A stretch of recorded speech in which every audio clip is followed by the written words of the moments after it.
Hey everyone, I'm Joe, and in this video I'll show you how tags work in the StraboField app. So in the home panel here on the left, we can tap tags under the attributes heading. Tap into that, and here we can create our tags. So I'll tap create new tag, and we can have different types of tags. So we went over geologic units in another video. So as an example here, I'll put in a concept, and the concept type, let's go deformation event.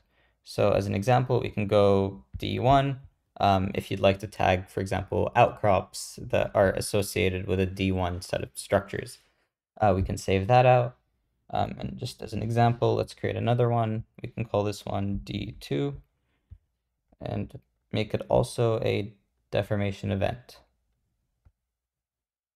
Great, so now we have our two concepts here on the left. We have one polygon spot over here.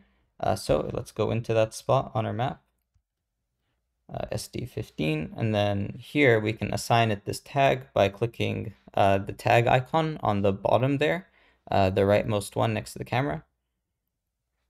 And this menu pops up on the bottom left, and here we can tick the tags we'd like to apply to our spot. So it's that easy. Let's go D1 as an example.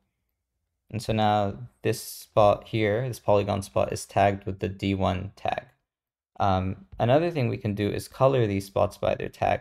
So on the left here, we're still in the tags menu. If I click D1, at the top there, you'll see tag color. And right now it's white with an X through it, so there isn't a color assigned. But say we put in a custom color, let's make it green. So now we have that tag color here. And if I click away, we have the option to color things by tags. So I can press show tag color, and we can either color by the geologic units or our conceptual tags. So now that one is green. Thanks.